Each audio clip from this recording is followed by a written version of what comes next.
हमारे channel FRV sense को subscribe करना ना भूलें। एपिसोड 37 अध्याय 5 कर्म संन्यास योग।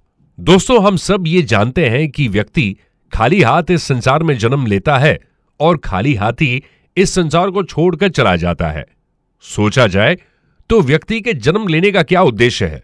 जब हम कुछ लेकर ही नहीं आए और ना ही कुछ लेकर जाएंगे, तो फिर इन भौतिक वस्तुओं के प्रति इतना मोह कैसा? ये ना हमारे साथ आई है और ना ही हमारे साथ जाएगी, तो फिर क्या साथ जाएगा? ये बात सोचने वाली है। भगवान श्री कृष्ण ने कहा है कि निस्वार्थ भाव से कर्म करो, फल की चिंता मत करो, जन्म और मृत्यु के बीच में कर्म क्षेत्र है। अब निर्णय हमारा है कि हम किस प्रकार के कर्म करें जिनसे हमारा जन्म लेना सार्थक हो। जिस व्यक्ति ने अपनी इंद्रियों को अपने वश में कर लिया, वही सच्चा कर्मयोगी होता है। कर्मयोगी दूसरों की भलाई करते हुए भी कर्म में नहीं बनता। सुनना, देखना, स्पर्श करना, सूंघना और खाना, ये 5 क्रियाएं ज्ञानेंद्रियों की है। चलना, ग्रहण करना, बोलना और मलमूत्र त्याग देना, ये 4 क्रियाएं कर्मेंद्रियों की है। सोना, ये अंतकरण की क्रिया है और सांस लेना प्राण की क्रिया है। और आंखें खोलना और बंद करना, ये 2 क्रियाएं उपप्राण की है। इस तरह ये 13 क्रियाएं शरीर, मन, बुद्धि और प्राण के द्वारा होती है, स्वयं के द्वारा नहीं होती। इसलिए इन क्रियाओं का कर्ता अपने आप को नहीं मानना चाहिए। मैं कर्ता नहीं हूं, यह मानकर चलना चाहिए। यह ठीक उसी प्रकार है जैसे एक व्यक्ति चलती हुई रेलगाड़ी के डिब्बे में बैठा हुआ है।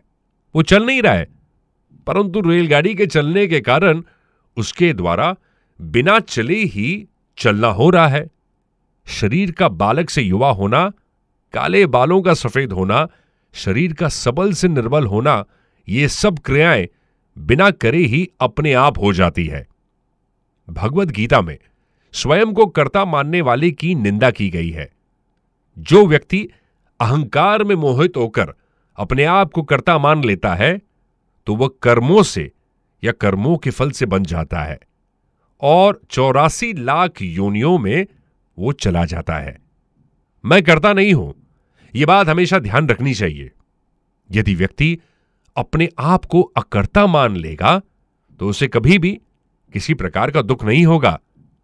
हमारे सामने सबसे बड़ी समस्या यह होती है कि हम भूतकाल में किए हुए अच्छे कर्मों को याद करके खुश होते हैं, और अगर कोई गलती या अपराध किया तो उसे याद करके दुखी हो जाते हैं।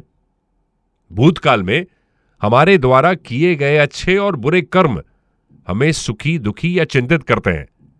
इसका असली कारण हमारा अहंकार होता है। हर क्रिया का कर्ता हम अपने आप को ही मानते हैं। जो व्यक्ति अपने सभी कर्मों को भगवान को अर्पित कर देता है और यह भाव रखता है कि सभी क्रियाएं भगवान के द्वारा हो रही है, भगवान के लिए हो रही है, हम तो केवल निमित्त मात्र हैं, ऐसे व्यक्ति कर्म करते हुए भी कर्म के बंधन में नहीं बनता। कर्मयोगी मोह और माया का त्याग करके इंद्रियां, शरीर, मन और बुद्धि के द्वारा अंतकरण की शुद्धि के लिए ही कर्म करते हैं।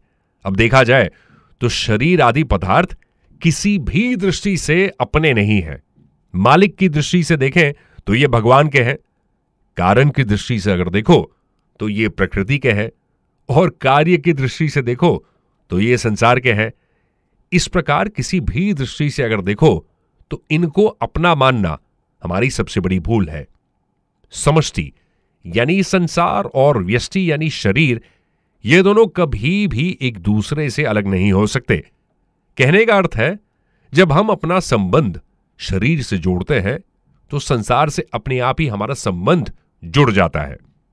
जैसे एक लड़की के विवाह के बाद उसके पति से तो उसका संबंध जुड़ता है, परंतु ससुर, सास, ससुराल आदि रिलेटिव्स यानी संबंधियों के साथ उसका संबंध ऑटोमेटिकली जुड़ जाता है।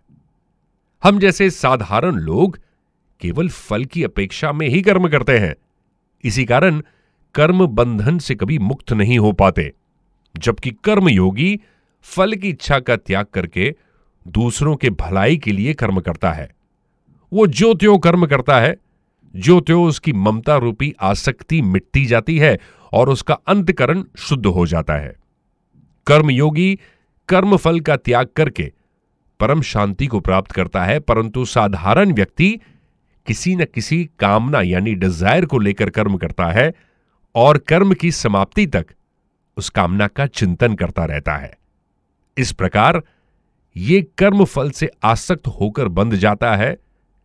नई नई कामनाओं के कारण फल में आसक्त होकर वो जन्म और मृत्यु के बंधन में पड़ जाता है। सर्व कर्माणि मनसा सन्न्यस्यास्ते सुखम वशी नव द्वारे पुरे देहि नैव कुर्वन् कार्यन्।